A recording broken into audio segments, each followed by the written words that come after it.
Sacconi for the Aruba Cloud MotoE team. He's the rider they're all chasing today.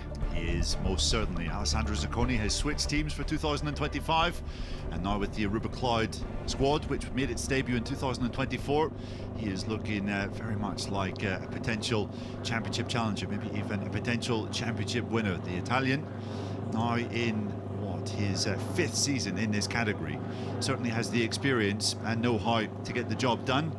And as you can see, the MotoE field making its outlap and its way around to the grid, which will be starting this first race in less than 10 minutes time. A very short start procedure for these guys. Worth noting, if you're new to MotoE, of course, that this is the only lap they'll get before we go green. Neil, just explain, we don't have a warm-up lap.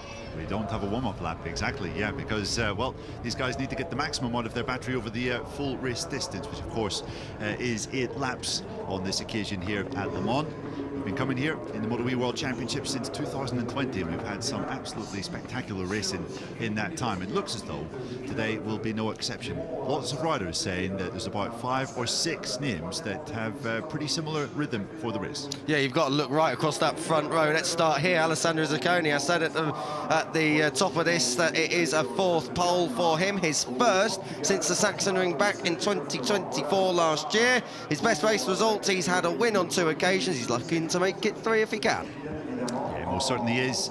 Alex Zak was quite unfortunate in last year's encounters at Le Mans. Didn't quite manage to fulfill his potential. Had a bit of a coming together with Eric Granado, who happens to be second on the grid up at the Dunlop chicane. So those two will be hoping to avoid any kind of drama of that kind in today's outing. But yeah, I think you could look at that front row and say probably the race winner is going to come from there.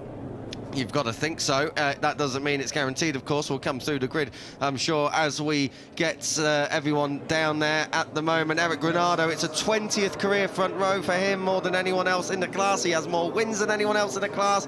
He's looking to add to that tally, and if he can, try and give Brazil something to cheer about and give them a world championship. He's been close on so many occasions. Yeah, he certainly has. Now in his 7th season in this class.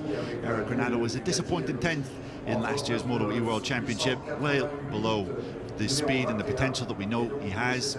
Consistency was an issue, but he was saying yesterday just it's been such a smooth pre-season and he's ready to go. 3rd career front row for Oscar Gutierrez. He goes from P3 as well, under the lap record, and he looking to try and replicate those race wins that he was able to enjoy last year. The last, of course, coming in Misano race 2 at the end of last season. He's the one looking to make it back to back if he can. Yeah, he was last year's sensation in this class. As a rookie, came in, fought for the championship, won a couple of races, and amazed all of us onlookers. He's back again for a 2nd time with the same team, MSI, and he's looking very, very good. I think I'm going to tip him for the championship this time around.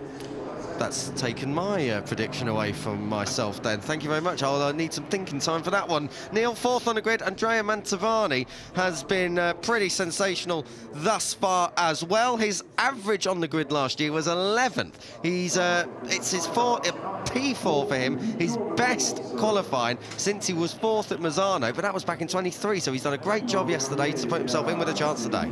Mantovani is a bit wild, a bit unpredictable, I think we can say, just like his hair in actual fact. But it was a disappointing year in 2024 when he switched across to the Clint Forward team. But now with that squad for a 2nd year, you feel he is a lot more settled and ready to fight for some top results once again.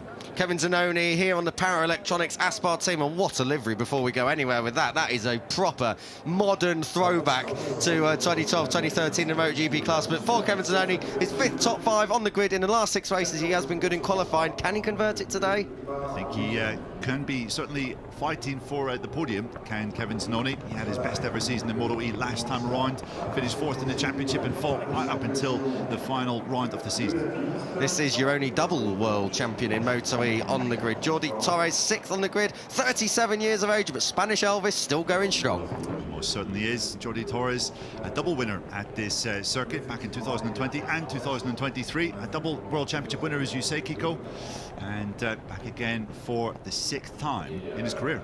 Matteo Ferrari heads up the 3rd row. He had to come the long way yesterday through Q1.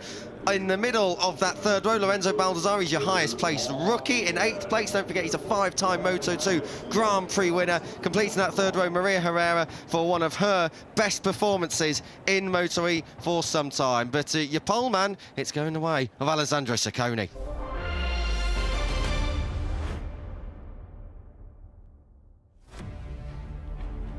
Hello and welcome trackside here at Le Mans. We are getting ready for 8 laps of MotoE action. Alessandro Zacconi, the 61, leads the 51 and arch rival Eric Granado. Oscar Gutierrez completing that front row. Andrea Mantovani, Kevin Zanoni and Jordi Torres are completing your second row, whilst Matteo Ferrari heads off Lorenzo Baldassari and Maria Herrera. It's Herrera's best result on the grid in the top 3 rows since Jerez 2021. Mattia Casadei didn't set a lap time yesterday, so expect a charge through from him. Nicolas Spinelli, a winner here last year on 2 occasions, whilst a pack of rookies round out the starting grid. Neil Morrison alongside myself, Kiko Giles, and later on we'll be hearing from Elliot York, your pit lane reporter and your MotoE broadcasting team for 2025. It's a privilege for me, it's my first year here, and already we've had plenty of action yesterday, and that might have just been the taster course, Neil. I think we're in for a vintage season. Yeah, I think we are. We have slightly modified Ducati V21Ls this season as the standard bike. They have shared about 8 kilograms, most of that coming from the battery, and lap times have suitably been a lot quicker during pre-season testing, and so far this weekend we're a couple of tenths under the lap record. Maybe we could even see that lap record fall here in race 1 today, because as you can see from these pictures, conditions are more or less perfect for some racing. They really are. They're perfect for racing. They're perfect to be watching some racing, particularly out there on the terraces. We are just about 90 seconds or so away from getting underway. If you are just joining us at the top of this, no warm-up lap in MotoE. If you're new to this class this year, we'll go straight into racing. Well, indeed. We must add that there is a notable absence on the grid. The reigning world champion, Hector Garzo, has not managed to make the start. He will not start any of today's races after he was ruled out in a Friday morning spill down at turn 9 yesterday. Garzo made a bit of a mess of his elbow. Big, deep gash in that. Required 4 stitches, and that has ruled him out of the first round of the season. He will be back hopefully next time out for round 2, but he's given up a shed load of points. But bigger than that, Neil, the number 1 missing. Yeah, exactly. It will be the number 7 there you just briefly saw on your screens, Lorenzo Baldassari, one of 6 rookies in the category this year that will be taking up the running for that Dynavolt Intact GP squad. As the grid clears then, the French GP for MotoE about to get underway, less than 30 seconds. This is the number 40 of Mattia Casadei, who fell yesterday, couldn't set a lap time, and really has a lot of work to do, but he is going to be fireworks for sure. No warm-up lap, we're straight into it. The red flag being held at the front of the grid, and when it clears, we'll get the green flag at the back. And MotoE in 2025, it is fully charged, it is going to be electric, and now the red lights come on and we are green in 2025, and it's a brilliant start from P3 and P1 on the grid. But I think it's Oscar Gutierrez who has just got there so far, up through turn 1, now turn 2, and hold your breath because the first real braking area on this track is up here at the chicane. Gutierrez in deep but safely does it so far. I think we're all safely through as well. Every one of the 17 riders who took the start clear and down through turn 5. La Chapelle up next, Neil. Yeah, absolutely. Not a brilliant start from Alessandro Zacconi, who's 3rd, dropping from pole position. A good stuff from Andrea Mantovani in there in 4th. Lorenzo Baldassari in his first ever MotoE start is up into 6th. Kevin Zanoni is in 6th. It's a very good start indeed from Lorenzo Baldassari. Where did that come from? Didn't see that one coming at all, but from the middle of that 3rd row he's jumped up to 5th. So Lorenzo Baldassari, the sole representative for the Dynavolt squad in this round, doing the business at the moment, but not quite as much business as Oscar Gutierrez. Whoa, that's close. Further back in the pack, that was Ferrari coming through on Zanoni. So Ferrari gets another spot and now chases down, I think he actually got Torres, I beg your pardon. So Ferrari 7th chases down Zanoni right now. Yeah, exactly. It hasn't been a great start. Someone's gone. Was that your leader? It was Granado. Granado from the middle of that front row. Well, that's lasted well, hasn't it? Oh, and he's been hit from behind. Someone else following him down there. Well, we have got a situation down at sectors 3 and 4. Eric Granado went down. Someone followed him in. Couldn't quite pick out who. But we have got yellow flags down there as they work their way down towards Recordamon. I think it was one of the SIG 58 bikes. It was either Fusco or Oki that crashed. It was indeed Fusco that went into the gravel trap after Eric Granado fell. I really hope that the Brazilian is okay, because he got collected by Fusco's bike when he was in the gravel trap just about getting up. Looks as though he took a big old impact to his lower leg, so fingers crossed for the Brazilian. Well, lap 1, an eventful lap 1 of the 2025 season. Oscar Gutierrez leads the way up to the chicane again. It's Zacconi in 2nd, Mantovani up in 3rd place, of course, looking to get back on the podium, which he so dearly missed last year, particularly in terms of the top step. Fourth for Zanoni, good stuff from him. Baldassari fifth. Matteo Ferrari has got Mattia Casadei climbing all over him as they come through that bottom of the hill right-hander, now up over the other side and down in towards turn 7. But Oscar Gutierrez it is at the moment who's got the advantage. Yeah, amazing first lap from Oscar Gutierrez. 7/10 of an advantage over the start-finish line at the end of lap 1, but it looks as though we've got a red flag. Sorry, Neil, to come in there. We've got a red flag, and that'll be for that incident down at turns 9 and 10. Yeah, no worries, Kiko. That is, well, it is important that Eric Granado possibly gets the treatment that he needs at the Shimano Buffesses after that ugly crash. I mean, it was a straightforward enough crash for the Brazilian, but you can see him there being stretchered away by the trackside marshals, and that is Tommaso Occhi. In fact, sorry, it's Fusco. It's Fusco, apologies, yes, the other 658 runner this year who crashed.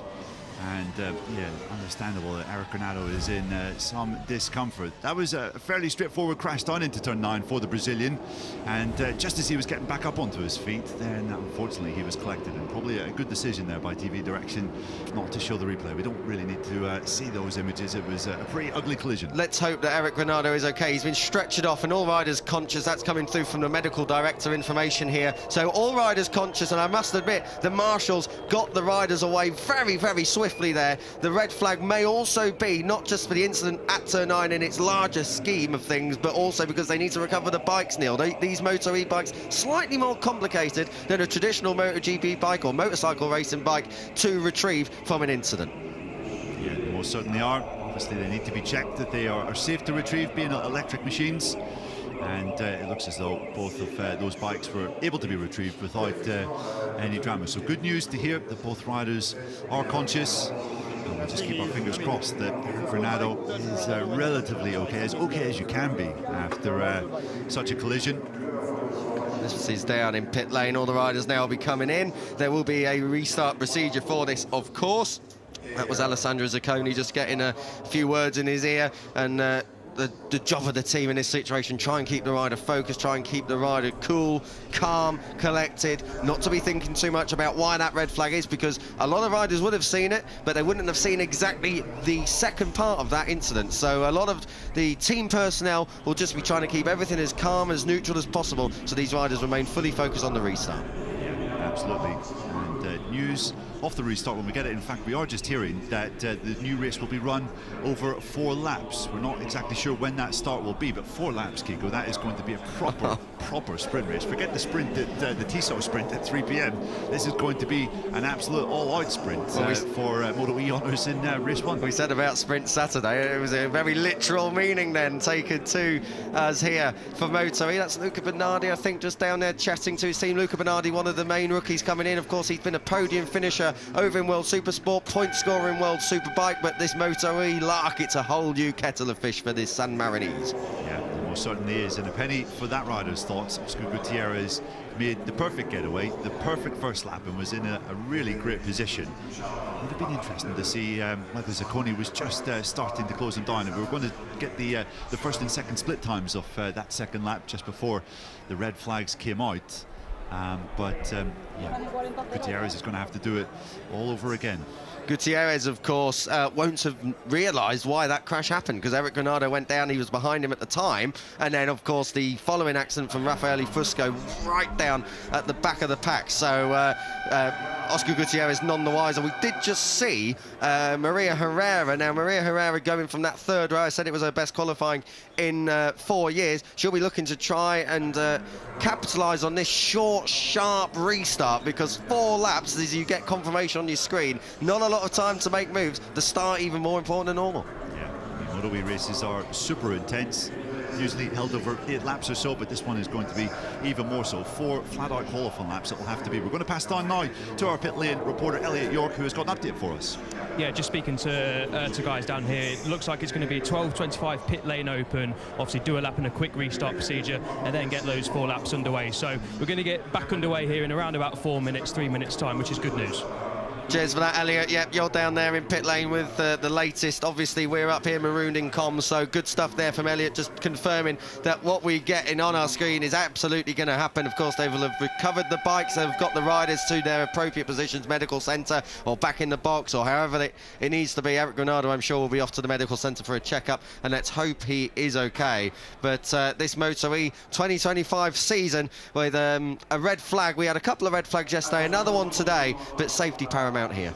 Yeah, and it's safe to say that there's been a lot of crashes, not just this weekend, but also during MotoE pre-season testing. We had a test in Barcelona a couple of weeks ago, and well, when you change the bike so considerably and it weighs around 8 kilos less, guys are having to get used to that, understand exactly how to brake slightly differently, change the balance of the bike to their liking as well, and yeah, that has caused quite a few of them to throw it down the road so far. So it's certainly been a dramatic start to this year's championship. Biggest absentee, of course, is Hector Garza. Now, we only spoke about him very briefly before we got underway the first time, Neil. He's not here because of a crash that happened during Friday practice during the morning. That was the reason for a delayed morning running yesterday. But on Garza, we actually crashed on his first flying lap over in the Barcelona test, so far from plain sailing so far in 25 for the Spaniard. Yeah, he crashed on the first lap of that test, which ruled them out of the following 3 days essentially. So Garza, when he does come back, which I assume will be next time out in the MotoE World Championship,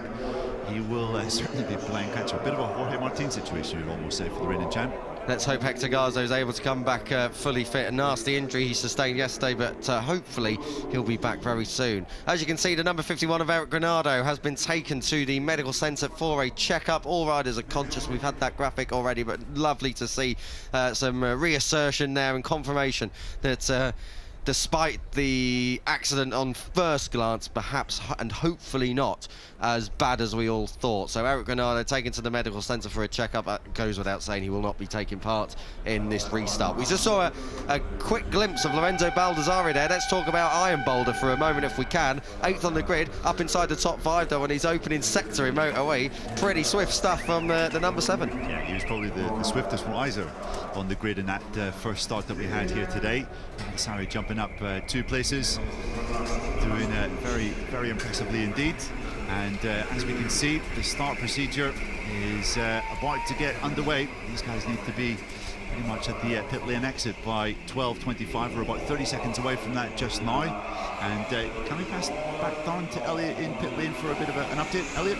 Yeah, I was just doing in your ears, guys, just to say that Fusco's just arrived back in pit lane, jogged past me. I'm not sure where the bike is. I'm guessing that they're not going to be able to get it back out. I can see some work going on down there, but Fusco has arrived back in pit lane, so potentially he's going to head out, but not got a lot of time. Looks like he's actually down there talking to the team, Elliot, so if you can head on down there and learn some Italian pretty swiftly, you might be able to help us out with some proper inside information. He's on our screen now, Raffaele Fusco, the Onghetta 658 Squadra Corsa team, all rookie lineup for Paolo Simoncelli's outfit in MotoE. I'm fairly sure that Fusco is not going to be able to rejoin this race one. He might be out later though for race 2 at the end of proceedings today. Yeah, good to see that Fusco at least is A-OK. Looks as though not really any wear or tear on his leathers or his crash helmet after that crash. But Eric Granado's the one that we're crossing our fingers for currently. Hopefully the Brazilian will be OK to maybe take to the grid later this afternoon when we have race 2 coming up just after 4 p.m. local time. So this is the sighting lap. They're coming down through turn 7. The accident took place at turn 9 and 10. Whilst we're on this sighting lap, Elliot, back down to you, mate. Yeah, can confirm that Raffaele Fusco's race 1 is over. He's took his helmet off, and unfortunately there's no bike back here. So as expected, but unfortunately Fusco will not be rejoining this race. All right, thanks very much for that, Elliot. There's 1 or 2 other names that we haven't quite mentioned so far that we should probably keep an eye on in this restart, Kiko. Mattia Casadei, former MotoE World Champion, started all the way down in 10th after he had a less than ideal start to Q2 yesterday, crashing out early doors. And Nicola Spinelli, last year's double winner at this circuit, will be alongside him in 11th. So 2 Italians, very fast, with race-winning potential, starting on the 4th row. Look out for that at the start. I'm sure they'll be trying to make a couple of moves up into the Dunlop chicane. We said right at the top of this that there's 5 or 6 riders that got pace that can win, but this MotoE field, it is absolutely stacked. There's a reason why the rookies of Hosjuk, Bernardi, Varga, Occhi and Fusco were the last 5 qualifiers. Not because they're slow, because the level's so deep here in MotoE in 2025. Yeah, absolutely. And you have to be a fairly outstanding rookie like Oscar Gutierrez was last year to come in and take this class by storm and be fast right from the off. So here we have it then. The grid forms up. We'll try once again to get this race one done here.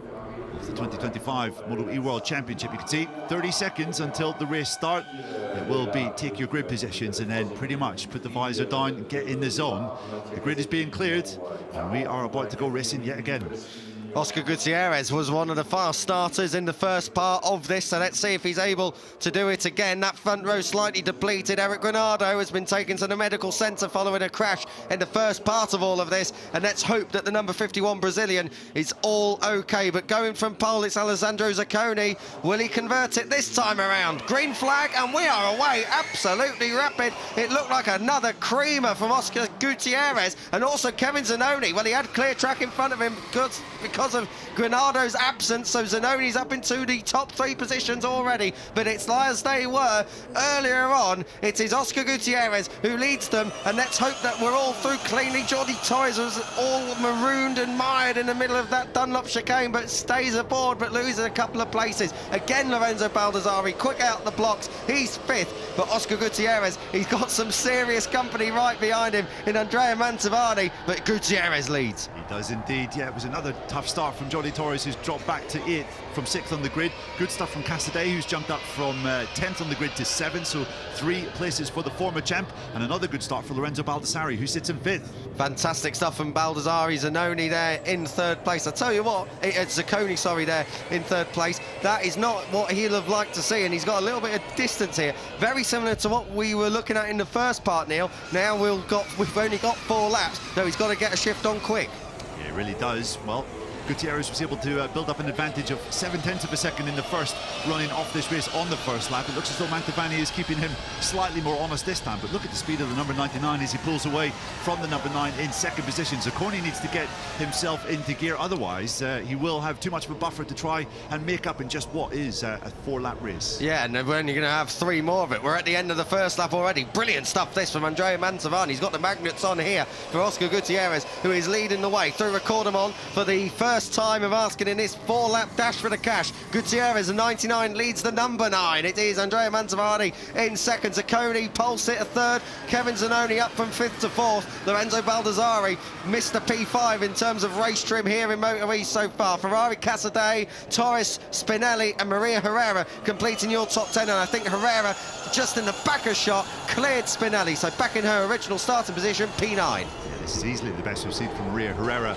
in the MotoE World Championship so far. Just to put it into context how quickly Oscar Gutierrez was on that first lap, he was just 1.3 seconds slower than pole position from a standing start, Kiko. That is quite exceptional. Oscar Gutierrez has got it sorted out the blocks, hasn't he? Very strong stuff indeed from the 99. He's under pressure, though, from this rider's teammate, Maria Herrera, doing a great job, but Andrea Mantovani is the one who is chasing Oscar Gutierrez down here. This is down into Garage Vert, turn 8. It's kind of 2 corners, but they run it out to the curb. It's all kind of taken as one, but it is really 2, particularly on these MotoE bikes. Firing it down the back straight. Mantovani not quite close enough, and in answer to our previous topic of Alessandro Zacconi closing or not, it doesn't seem to be making much progress to me. No, he doesn't. He's about 0.4 of a second behind Mantovani. That gap has just gone up to 0.6 of a second through the latest split. And someone's gone down. It's Matteo Ferrari who's dropped it coming out of the Shimano booth S's, and that is a disastrous start to the championship for the 2019 world champion. Matteo Ferrari had to go through Q1 yesterday, of course, and he was right up there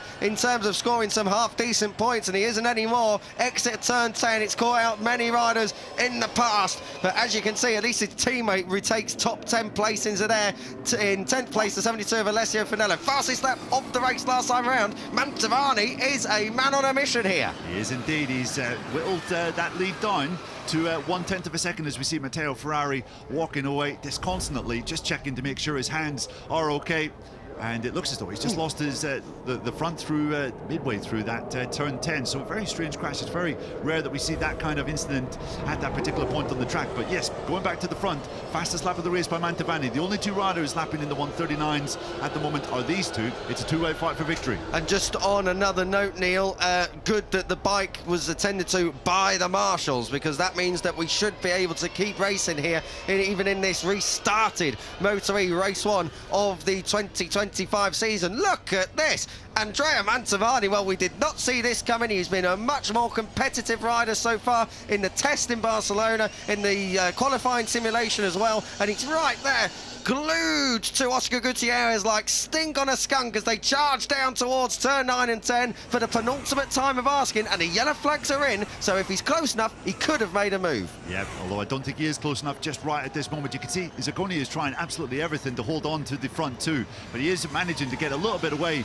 from Kevin Zanoni in 4th position, but I don't think he's got a chance of catching this front two as it stands. No, this looks like a two-horse race. Just on the exit of turn 10 there, a little bit of gravel kicked up from that Matteo Ferrari crash. Only a little bit, though, not the most we've seen this weekend so far, so I think we're going to get this one seen out. Down then, out of the last corner. Last lap time in the first race here at Le Mans in the MotoE World Championship in 2025. Oscar Gutierrez from P3 on the grid leads your P4 man on the grid. Andrea Mantovani, it's 99 from the number 9, and then your pole man Alessandro Zacconi. But that really is a 1.1 second gap that he's not going to make up over the course of the next 4.5 kilometres or so as they drop down towards La Chapelle. Yeah, and it's just 0.2 of a second that cover the top two riders. We've got yellow flag in sector number 1. Not sure who has crashed out. Maybe it's an incident up at the Dunlop chicane, but there's no names dropping down the timing tower on the left-hand side of your screen. You can see Mantovani seriously hard on the brakes into turn number 7, closing in ever so slightly on Gutierrez. It was the other 658 bike of Tommy Occhi that's crashed out on this final lap.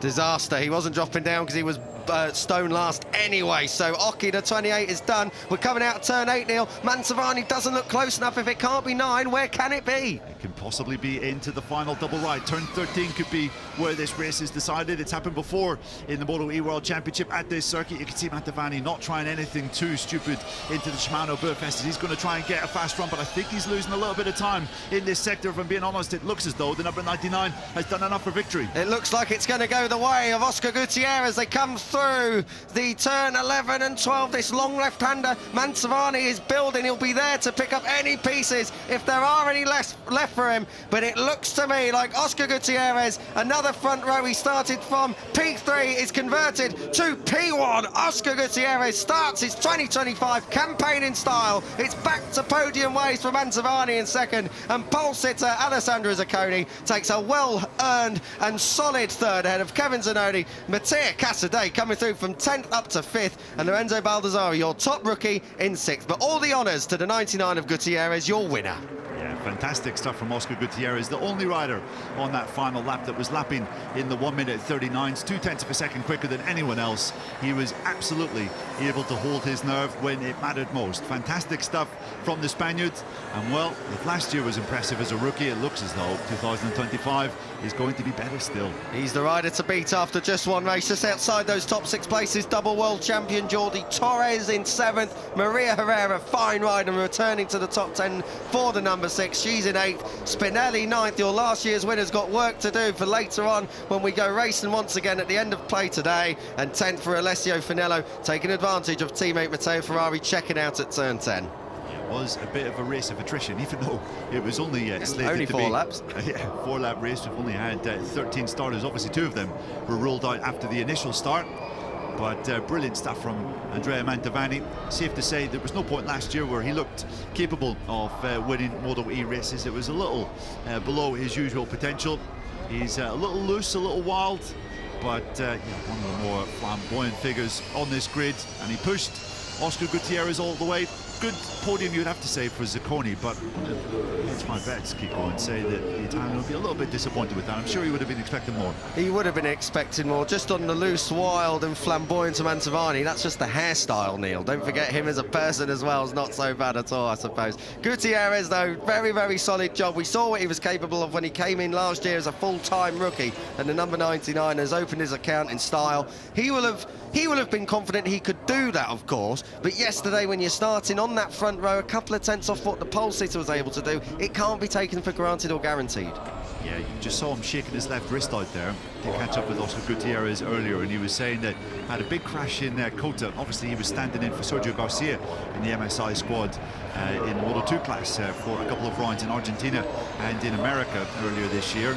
And yeah, had a crash, and he's still having some issues with that left wrist. So considering that, to put in that kind of performance is even more impressive. Very impressive indeed from Gutierrez. We mentioned the top 10. Let's just round out your point scoring and your finishes. Jacobo Hosiuk gets his first points in his maiden Grand Prix in MotoE. That's the first points for Romania in the class. Likewise for Tibor Eric Varga for Hungary, and Luca Bernardi returns San Marino to MotoE with 13th place. No finishing races for Occhi, Ferrari, Granado or Fusco.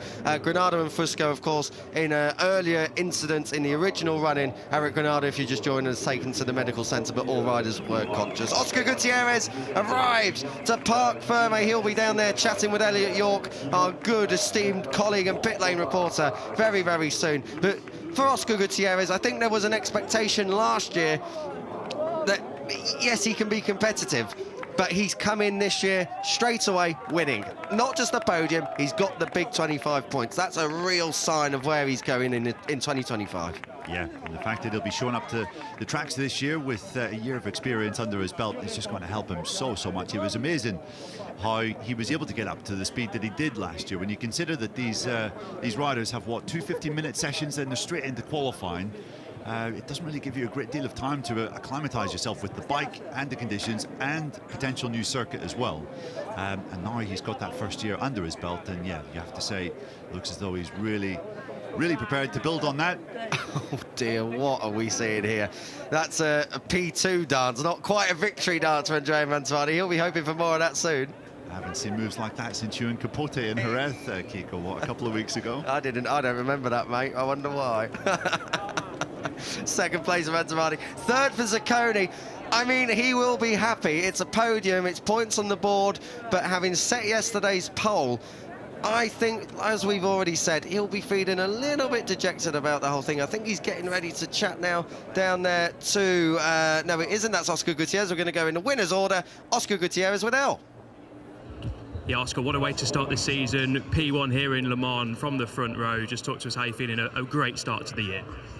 Sincerely, I can't believe it. I'm here because, you know, I told my team Le Mans was a difficult racetrack for me. But, you know, since Friday, I wasn't feeling so good, but we worked really hard with my team. I knew that we should be strong, especially my man, because yesterday also I had terrible crash. I had a lot of pain on my hand. I didn't know if I could race, so the doctors checked and then they let me. So yeah, really happy. Thanks to my team because you know they are doing a great job. It's my second year with them, and yeah, focus on race 2, and we will try to be here. Great job and good luck for later on. Thank you. Yeah, not long to wait until we go racing again in MotoE. Race 2 coming up at around 4 o'clock later on today, if everything goes to plan. Neil, these are some of the highlights for Oscar Gutierrez. Crucially, on both the first start and the restart, he grabbed the whole shot and had a clear road throughout. Yeah, exactly. And just 2 starts that we had, Zacconi getting average getaway, you would have to say, on both occasions. He was mired down in 4th place heading into the first chicane, came out in 3rd, but at no point really did he look capable of reeling in the 2 riders ahead, or even living with the pace that Oscar Gutierrez could show. He's coming through the final corner. He had it all sorted out. I mean, Andrea Mantovani, I think for Mantovani, there was no expectation of whether he should fight for the win. So when you've got no expectation, you're kind of not really thinking too long term. He went for it in the final couple of laps, or the second half of the race in the end, but just couldn't quite get on terms with Gutierrez, just too strong in the end. Yeah, Gutierrez's rhythm right at the end was just too fast for Mantovani behind, but still a fantastic start to the season for the Italian. He will have taken second place all day long to open this campaign, and we know there's some good tracks coming up for him. He normally goes very, very well at home in Italy. So we see that victory moment for Gutierrez, thanking his machine. Don't think we'll have too many worries about this being the only time this year, Neil. If he's coming out fighting like this already and he's not maybe 100% fully fit, what are we going to expect from Gutierrez for the rest of the season? Yeah, and some big names in this year's championship not scoring points in the first race of the year. Garzo, Ferrari, Granado, all with 0 points to the name, and it will be a double non-score for Hector Garzo, of course, who won't be taking part in any of today's races as a result of that elbow injury he sustained yesterday morning here at Le Mans. So he'll be playing catch-up, although he did have a double DNF at Le Mans last year and still managed to come through and win the championship. So could be a second time lucky for him as we see the podium ceremony here. Alessandro Zacconi coming up for third position. Andrea Mantovani, you never see that guy not smiling, and of course he has got that huge grin on his face coming onto the podium.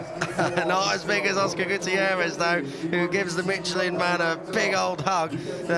He gets to the top step, and brilliant stuff from Gutierrez. And Mantovani, I've got to say, we weren't sure whether or not he'd have the pace. We thought P4 might have been a bit lucky because he was another one who had to come through Q1. So good stuff from Mantovani, but also from Zacconi. You can't take anything away from the 61. He got the pole, he's got a podium, and he doesn't have to wait too long to try and better that later on. Yeah, absolutely. We've seen in previous years you have to be consistent in this series to have a shot at wearing the crown at the end of the year.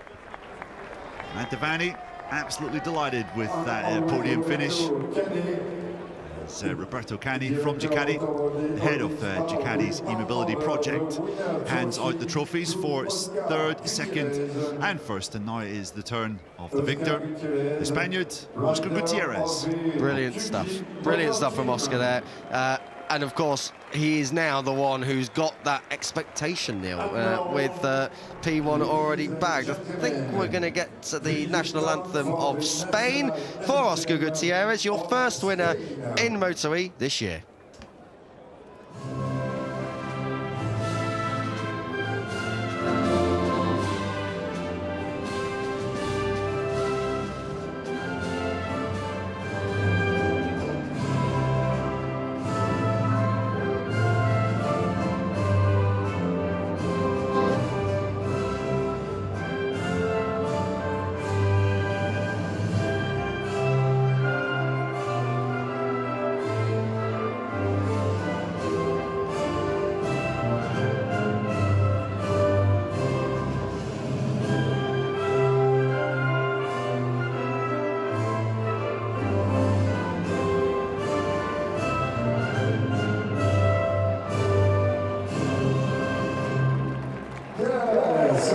Resplendent as always, Oscar Gutierrez has got his opening victory of the season.